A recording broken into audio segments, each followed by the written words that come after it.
Sourate 28, Al-Qasas, le récit. Au nom d'Allah, le tout miséricordieux, le très miséricordieux. طاسيم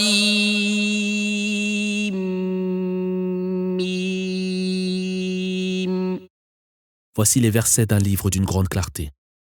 Nous allons te relater en toute vérité une partie de l'histoire de Moïse et de Pharaon, destinée à des hommes qui croient avec sincérité. Se comportant en tyran arrogant et en être malfaisant dans son pays, Pharaon avait réparti ses sujets en castes, opprimant le groupe le plus faible, dont il avait ordonné que les filles soient égorgées. Seules les filles devaient être épargnées. Or, nous voulions favoriser le peuple qui était ainsi persécuté, lui rendre sa liberté, en faire un modèle pour les nations et lui faire hériter de l'autorité. Nous voulions asseoir son pouvoir dans le pays et montrer à Pharaon, Aman et leurs armées ce qu'ils avaient tant redouté. Nous avons aspiré à la mère de Moïse, allaite ton nouveau-né. Si tu crains pour sa vie, dépose-le à la surface du Nil, sans avoir peur et sans t'affliger, car nous allons te le rendre et en faire l'un de nos messagers. La famille de Pharaon découvrit alors et recueillit celui qui allait devenir son ennemi et provoquer son affliction. Pharaon, Aman et leurs armées vivaient dans le péché. La femme de Pharaon dit à ce dernier, « Cet enfant sera notre joie, ne le tuez pas. Il nous sera peut-être utile, ou alors pourrons-nous l'adopter. » Il ne se doutait encore de rien. L'esprit de la mère de Moïse fut à tel point préoccupé par son enfant qu'elle faillit dévoiler la vérité. Nous avons raffermi son cœur afin qu'elle croie en notre promesse. Elle dit à la sœur de Moïse, « Suis sa trace. » Sa sœur l'observa alors de loin, sans éveiller les soupçons. Or, nous avions décrété qu'il refuserait le sein des nourrices. Sa sœur proposa donc, « Puis-je vous indiquer une famille qui saura prendre soin de ce nourrisson et l'entourer d'attention ?» Nous l'avons ainsi rendu à sa mère afin qu'elle puisse se consoler et se réjouir de sa présence, et qu'elle sache que la promesse d'Allah s'accomplit toujours, bien que la plupart des hommes n'en soient pas conscients. Lorsque Moïse eut atteint la force de l'âge et sa pleine maturité, nous lui fîmes don de sagesse et de science. C'est ainsi que nous rétribuons les hommes de bien. Moïse pénétra dans la cité à une heure où les rues étaient désertées par ses habitants. Là, il trouva deux hommes en train de s'empoigner, l'un appartenant à sa nation, l'autre au clan ennemi. Le premier l'appela au secours contre son adversaire, auquel Moïse asséna un coup de poing mortel. Ceci, se dit Moïse, est l'œuvre de Satan, l'ennemi déclaré des hommes qu'il ne cesse d'égarer.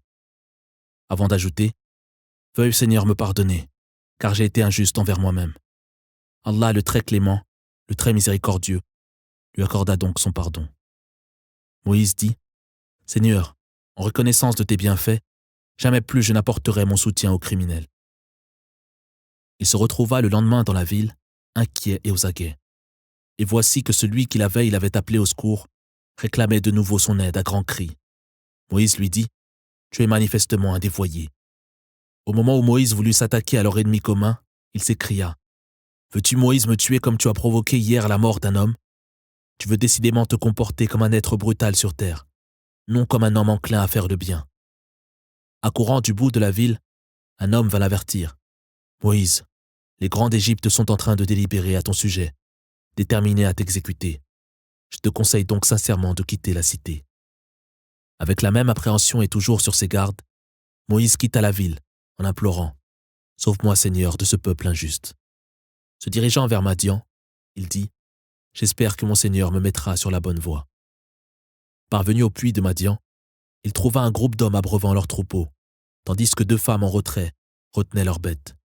Moïse leur dit « Pourquoi restez-vous à l'écart? Nous n'abreuvons nos bêtes qu'après le départ des bergers. Notre père est bien trop âgé, » répondirent les deux femmes.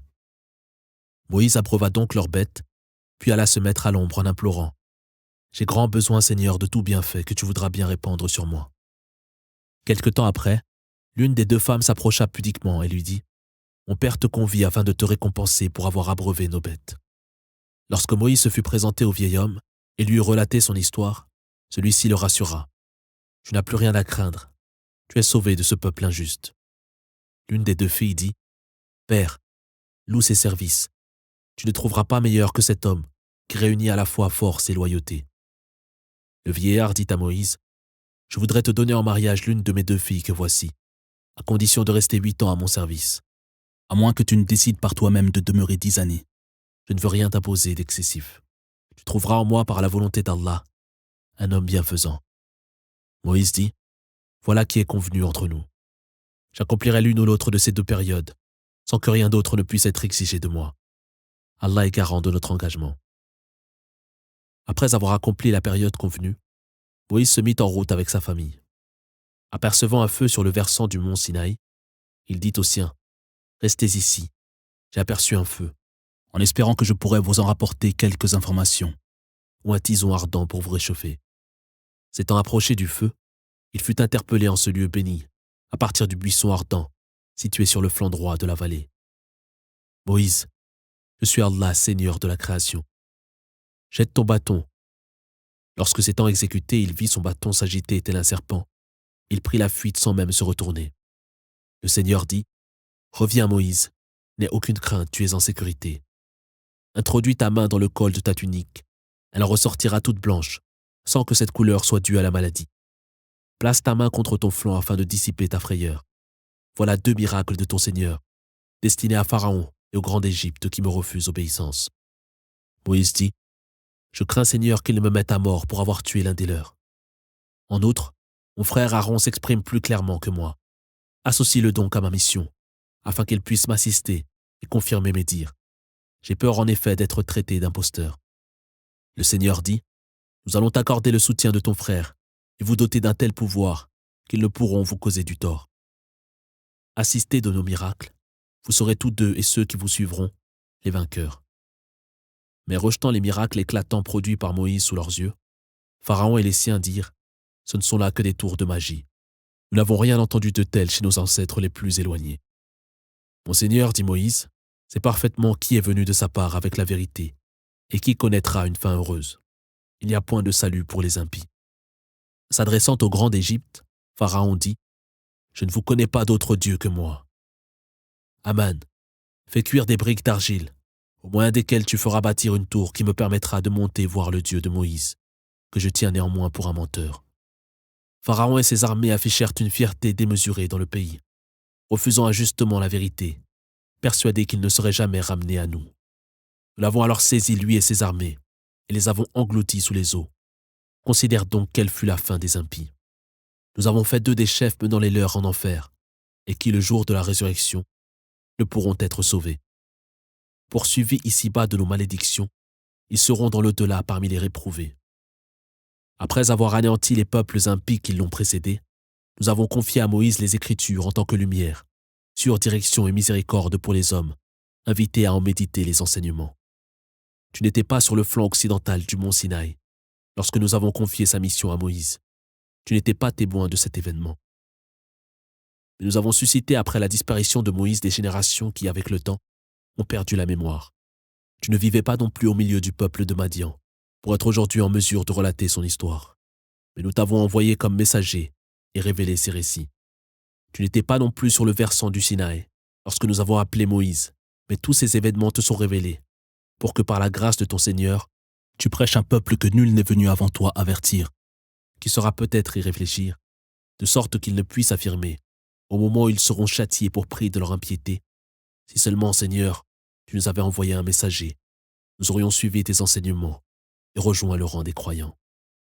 Mais lorsque la vérité leur fut apportée de notre part par ce même messager, ils dirent, si seulement il avait été doté des mêmes pouvoirs que Moïse. Les miracles réalisés par Moïse ne furent-ils pas eux-mêmes reniés? Ils disent, voilà 2 magies qui se renforcent mutuellement, ajoutant, nous ne croyons ni en l'une ni en l'autre.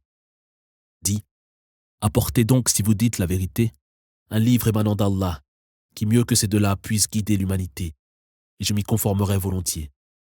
S'ils sont incapables de relever ce défi, sache qu'ils suivent simplement leur passion. Or, qui est plus égaré que celui qui obéit à ses passions, sans suivre une sûre direction venant d'Allah? Allah, en vérité, ne saurait guider les impies. Nous leur avons progressivement et clairement transmis notre parole, afin qu'ils en méditent les enseignements. Ceux à qui nous avons confié les Écritures avant sa révélation ont d'ailleurs foi en ce message. Lorsque ces versets leur sont récités, ils disent « Nous croyons en ce livre, qui est la vérité émanant de notre Seigneur. Avant même sa révélation, nous lui étions entièrement soumis. » Voilà ceux qui, pour leur constance, seront doublement récompensés, eux qui effacent leurs mauvaises actions par de bonnes œuvres et offrent par charité une partie de ce que nous leur avons accordé. Lorsqu'ils entendent des propos blessants, ils s'en détournent en disant « Chacun de nous devra répondre de ses actes. Allez en paix, nous n'avons que faire des ignorants. » Tu ne saurais guider qui tu veux. C'est Allah en effet qui guide qui il veut. Il sait parfaitement qui mérite d'être guidé. Les impies disent « Si nous suivons ta voie, nous serons arrachés à notre terre. Ne les avons-nous pas établis dans un sanctuaire où ils vivent en toute sécurité et où par un effet de notre grâce sont acheminés divers fruits en provenance de tous les pays? La plupart d'entre eux, cependant, n'en sont pas conscients. Que de cités vivant dans l'opulence avons-nous anéantis pour prix de leur ingratitude et de leur insolence? Leurs demeures dont nous avons hérité furent après leur disparition presque entièrement désertées. Ton Seigneur ne saurait anéantir les cités avant de susciter dans la principale un messager qui récite nos versets à ses habitants. Nous détruisons uniquement les cités qui ont choisi l'impiété. Tout ce qui vous est attribué ici-bas n'est que jouissance éphémère et éclat trompeur de la vie, tandis que ce qui se trouve auprès d'Allah est bien meilleur et plus durable. Êtes-vous donc dépourvu de toute raison? Celui à qui nous avons fait une belle promesse, qu'il verra s'accomplir, est-il comparable à celui que nous avons laissé jouir quelque temps de cette vie, mais qui sera livré au châtiment le jour de la résurrection? Ce jour-là, il les appellera et leur dira « Où sont ces idoles qui, selon vos prétentions, étaient en droit d'être associés à mon adoration ?» Ceux contre qui le décret divin aura été prononcé diront « Voilà, Seigneur, ceux que nous avons dévoyés. Nous les avons égarés comme nous l'avons nous-mêmes été. Nous les désavouons devant toi. Ce n'est pas nous qu'ils adoraient. » Il leur sera dit « Appelez donc mes prétendus associés. » Ils les appelleront au secours, mais en vain. Voyant le châtiment, ils regretteront de ne pas avoir suivi le droit chemin. Ce jour-là, il les appellera et leur dira « Qu'avez-vous répondu aux messagers ?» Sans argument à invoquer et sans excuse à alléguer, ils ne pourront pas non plus s'interroger mutuellement. Quant à ceux qui se seront repentis, auront fait acte de foi et œuvre pie, ils rejoindront assurément le rang des bienheureux. Ton Seigneur crée et décide ce qu'il veut. Ils n'ont quant à eux aucun pouvoir de décision. Gloire à lui. Il est bien au-dessus des fausses divinités qu'ils associent à son adoration. Ton Seigneur sait aussi bien ce qu'ils dissimulent en eux-mêmes que ce qu'ils expriment ouvertement. Il est le vrai Dieu. Il n'est de divinité digne d'être adoré que lui. À lui toute louange ici-bas et dans l'au-delà. Il dispose seul de l'autorité et du pouvoir de juger. Et c'est à lui que vous serez tous ramenés. Dis, et si Allah étendait sur vous l'obscurité de la nuit jusqu'au jour de la résurrection, quelle autre divinité que lui pourrait vous redonner la lumière? N'entendez-vous donc pas? Dis, et si Allah étendait sur vous la lumière du jour jusqu'au jour de la résurrection, quelle autre divinité que lui pourrait faire revenir la nuit pour votre repos? Ne voyez-vous donc pas?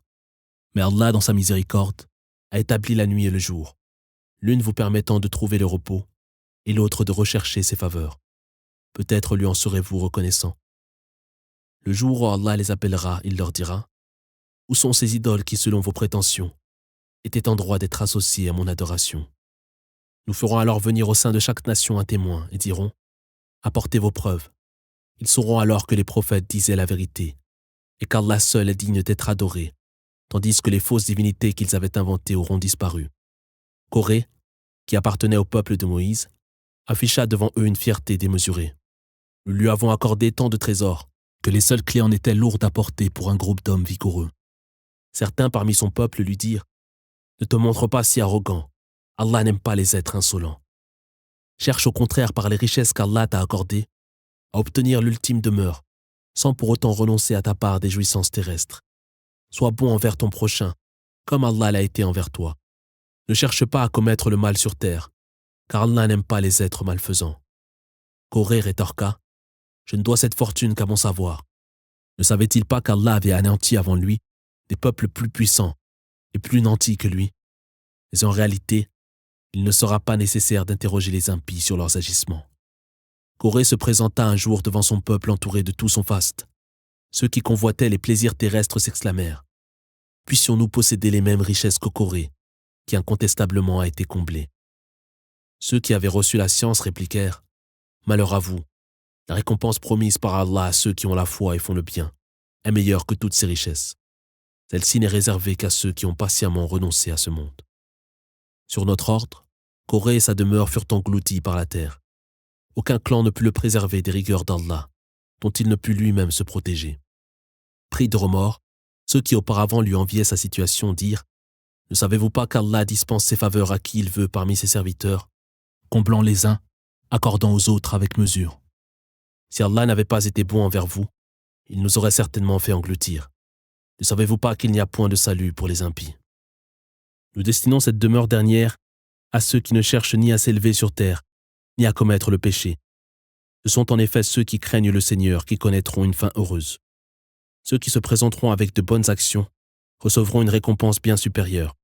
Quant à ceux qui viendront chargés d'impiété, ils ne recevront que la rétribution méritée de leurs œuvres. Celui qui t'a révélé le Coran te fera certainement retourner dans ta patrie. Dis, mon Seigneur sait parfaitement qui est porteur du message de vérité et qui est manifestement égaré. Tu n'espérais nullement que le livre te serait révélé. Il en fut ainsi par la seule grâce de ton Seigneur. N'apporte donc jamais ton soutien aux impies. Et que ces derniers ne te détournent pas des versets d'Allah qui te sont révélés. Appelle les hommes à la religion de ton Seigneur, sans jamais te joindre aux idolâtres.